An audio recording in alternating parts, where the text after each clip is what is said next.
నాకు ఈ మధ్యన వస్తా ఉంటే నువ్వు హైదరాబాద్లోకి ఎలా అడుగు పెడతావు, నీకు హైదరాబాద్లో ఏం పని, ఇది నేను ప్రత్యేకించి చెప్తా ఉన్నా. మీరెవరైనా నన్ను బెదిరించడానికి, బెదిరించే వాళ్ళ మీ అయ్యే జాగీరా తెలంగాణ.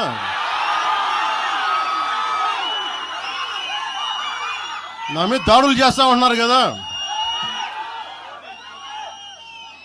నాకు తెలంగాణలో బెదిరింపుల కంటే కూడా ఆంధ్రాలో బెదిరింపులు ఎక్కువ. నాకు తెలంగాణలో ఇంకా రానివ్వు అంటారు నన్ను, ఆంధ్రాలో అయితే తల తీసేయని అంటారు కోనసీమలో కొంతమంది.